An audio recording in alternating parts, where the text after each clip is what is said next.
Yo, what's good, YouTube, man? It's Gary with Just Fan TV, man. Back at you another video. Don't forget to like, comment, subscribe on the videos. And you know what we're gonna talk about today, man. Yesterday, the Ravens win 28-3 versus the Cleveland Browns. So obviously, if you guys got post-game thoughts, drop them in the comments. You know, I love having interaction with you guys talking about the Ravens football.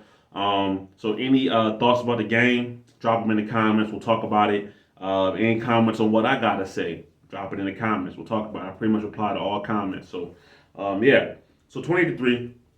Before the game, I think it's you know you got to mention the fact that Deshaun Watson doesn't play. Going into Friday, it would look like he was going to try to play. He was throwing in practice. Everything was looking up on the up like he was going to play. Right. We get to the game. I think maybe I don't know, hour and a half before the game starts, it's officially announced that DTR, their rookie quarterback, is going to take over, and Deshaun Watson is going to miss this week's game. Huge news, right? The Ravens need to capitalize on that news, and the Ravens did in a big way. All right, so let's talk about a couple things. First of all, big win, 28-3, right? The Ravens are now 2-1. Sorry, 3-1, 2-0 in the division. Big news. All AFC North teams lost besides the Ravens, obviously. Ravens beat the Browns.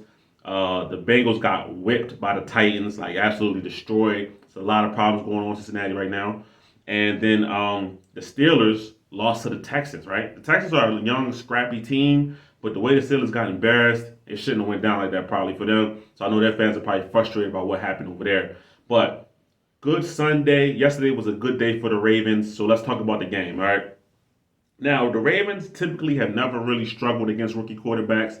There might have been a rookie quarterback that might have had a good game or whatever, but generally when the Ravens go up against rookie quarterbacks, they feast on them. And yesterday was no different. They dominated the Browns offense. DTR looked like he was struggling from the get-go. I mean, first drive, Roquan Smith drops their interception. Roquan Smith dropped 2 picks for the day, right? So we're going to talk about stand-up performance, things like that, right? Really, I'm going to give it to the entire Ravens defense because this Browns offense was shackled from the first play of the game onwards, right? The only thing it really did was a meaningless run at the end of the game. I think it was Pierre Strong broke a long run. Let me see how long that run was that he broke at the end of the game. He had a 40-yard run at the end of the game that he broke, right? So he had 5 carries, 49 yards. He had 40 of those on that one carry. So before that, it was 4 carries for 9 yards, right? So this Ravens defense was smothering, okay?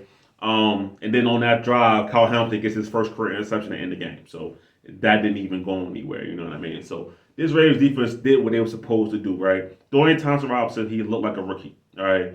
He was putting the ball in harm's way constantly. We're talking about fumbles. We're talking about throwing the ball up in the middle of the field where there was nobody around. I think it was the first, second quarter. He threw a ball so poorly that he's is good. It's unfortunate for him because it landed near nobody, landed short, and Daryl Worley ended up getting injured on that play. Not sure what happened to him, like he separated his shoulder or something like that. But Brandon Stevens gets a pick. We talked about Kyle Hamilton getting a pick. This Ravens defense was flying all over the field. Something that cannot be understated. I'm bringing it up every week because this is how important it is. This Ravens defense is probably the best the Ravens have been tackling in a long, long time. Everybody on this team, when they hit you, they wrap you up, they bring you to the ground. And it sounds so obvious, so simple, but it's truly important. The Ravens used to give up a lot of plays just because of missed tackles, bad angles, trying to hit stick, trying to use your shoulder. There's a lot of fundamental holding on for dear life if you got to, but a lot of squared up with driving you to the ground tackling. That's a beautiful thing to see, okay? Defensive line, constantly after DTR, right? One guy I want to point out, Jadeveon Clowney, right, has been a very, very good signing. The only thing that's stopping him from being a great signing is that he doesn't always finish the play. He got the DTR multiple times, right? He had to have at least 5 pressures or so, maybe more. Let me see how many sacks he actually converted that into.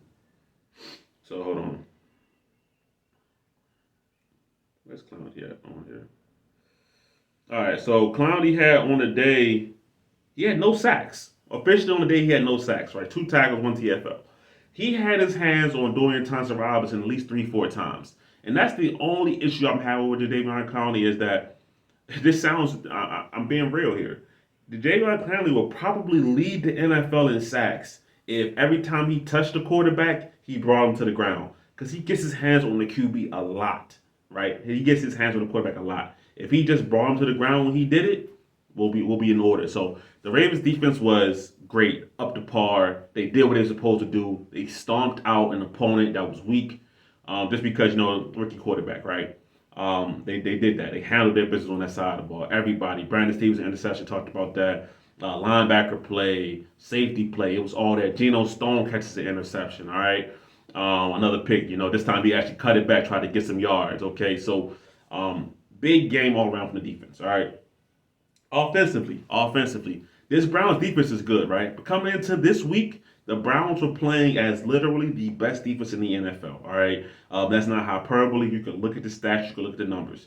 Coming into this week, the Ravens were going up against the best defense in the NFL, and for early parts of the game, you felt that Ravens had a couple of 3-and-outs. Offense was coming on a little slow, but then they found some rhythm. Lamar Jackson found some rhythm, started passing the ball right more. So Ravens fans, we got to have a talk about this offense and the fact that we got to let go of, I'm going to say, the past abuse, right?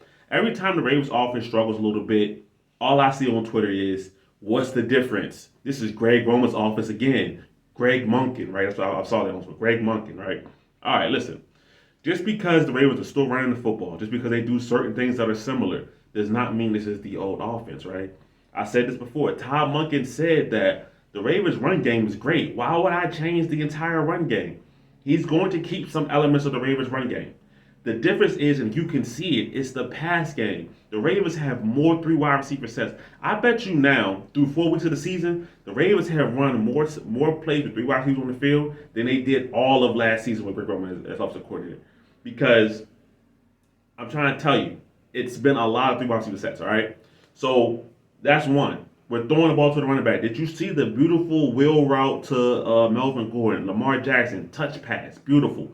We're not throwing that ball with Greg Roman, okay?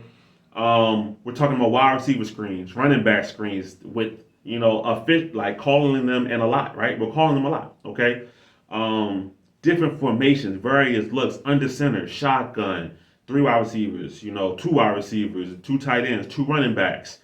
When the Ravens come out, you don't know what they're going to do in this formation. It's not predictable. So just because they come out slow and struggling does not mean we have the same offense as last year, all right, or the years prior. This offense is completely different.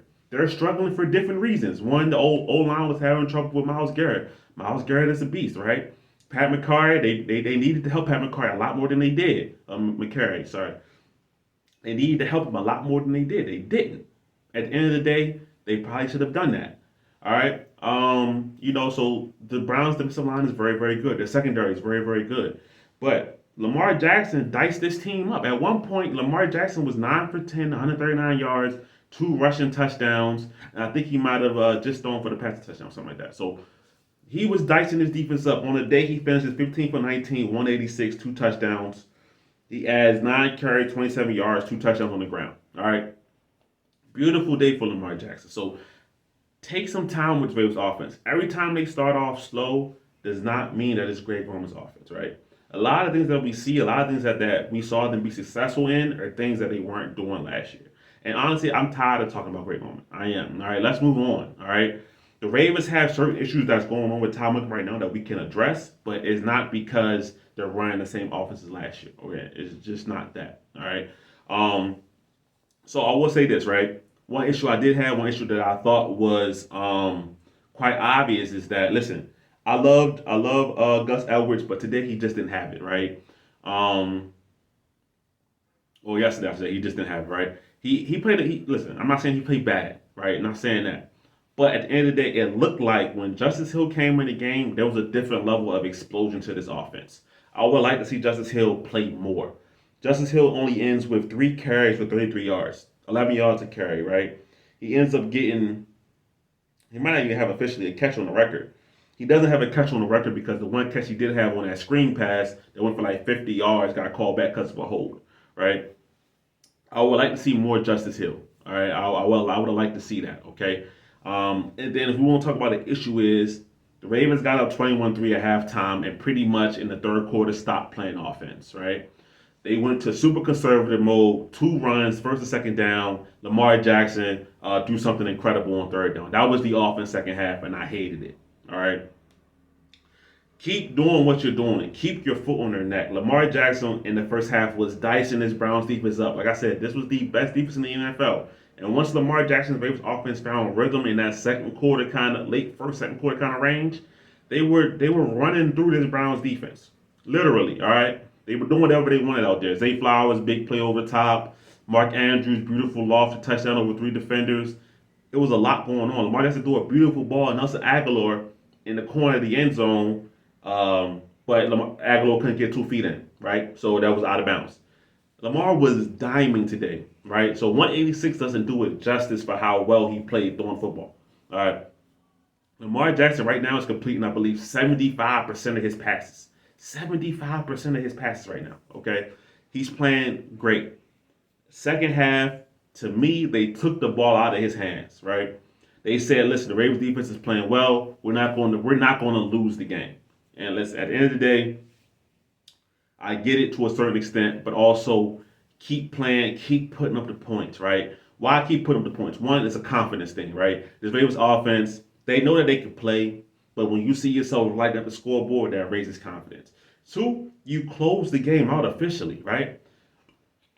Say DTR finds some kind of magic and the Ravens defense is against the wall, and all of a sudden it's a comeback. Now you've already done slowed down all momentum in your offense. You got to pick it back up because you've been slow playing the second half. And to me, I don't know if this is Todd Monken or this is or this is John Harbaugh, because John Harbaugh has been known to be a conservative coach when his team is winning the game. We've known it to be John Harbaugh's philosophy. Everything that I've known about Todd Monken coming into being the OC, because I researched all the guys when they were bringing the guys up for interviews because I wanted to know who they were bringing in. There was nothing in Todd Monken's past history that says, yeah, he's a conservative coach. No, he's a go for it kind of coach. Yes, he adapts to the kind of players he has, things like that. And let me fix my camera real quick. So yes, he is a right there. So he is a coach that adapts to the players he has, things like that. But there's nothing in his background that says that he's been conservative. The second half of that game was very, very conservative, almost so conservative that it was a detriment to the Ravens' offense. All right. Like I said, the third quarter, they pretty much stopped playing offense. All right, they end up getting another touchdown on Mark Andrews late in the game, making 23, and really put the nail in the coffin. But if I had to say one complaint about the Ravens offense, keep going, keep going. Don't stop just because you think you can run the clock. You can run the clock out. You can't play hold the ball offense 15 minutes left in the third quarter. It's a whole half left. You can't do that. All right. And to me, that comes from John Harbaugh. I'm sorry. Like I said, when I researched Todd Monken, everything about Todd Monken, there was nothing in his history that says, yeah, he's a super conservative coach when they get the lead. No, everything about him is that he's a pretty aggressive offensive coordinator. That's been everything pretty much about Todd Monken. He's pretty aggressive. So if I had to say one complaint, that will be it. All right. When you have a team down, you have a team against the ropes, keep going. And then there was one point where Myles Garrett got hurt. Unfortunate for him. Hopefully he's okay. But Myles Garrett got hurt. Turn it up. Go after the Browns now. Myles Garrett was the one guy really wrecking the Ravens because he's a great player. Turn it up. Go after that. They kind of laid back, chilled. And listen, if the Browns would have had Deshaun Watson, maybe the game plan is different, right? But at the end of the day, they left the door open for the Browns to come back, but the Ravens defense was all over DTR, so he wouldn't have a shot to come back. They shouldn't have given him the opportunity. That's my point. All right. But listen, if we're going to talk about this game, Lamar Jackson was great once again. Maestro of the offense. He's been good. He's been good. I would say 2 out of 4 weeks, right? Been really good, 2 out of 4 weeks. I would say the Colts game was inconsistent, and the Browns in the Texas game he was getting his footing. So if you want to say 3 out of 4, I won't argue with you on that. So I really enjoy what Lamar Jackson is doing. Like I said, he's completing almost 75% of his passes. He's dialed in right now. This defense is playing immaculate right now. The only thing that we can say about the Ravens is injuries, right? So in this game, I got some injuries listed. Arthur Millette, Morgan Moses, Daryl Worley, Jalen Armour Davis all left the game with injuries. So the injury bug is not leaving the Ravens. It's only spreading and continuing. So if I had to say there was one thing about the game that's like a little bit of a drawback, it's the injuries. But offensively, defensively, it was a good game plan. I just want the offense to be aggressive for all 4 quarters. If this offense is aggressive for all 4 quarters, the Ravens have a very, very, very dangerous offense. All right. So that's my thoughts on the game, man. Drop your thoughts on the game in the comment section. But I'm gonna get out of here, man. It's Gabriel, just on the Fan TV. I'm out.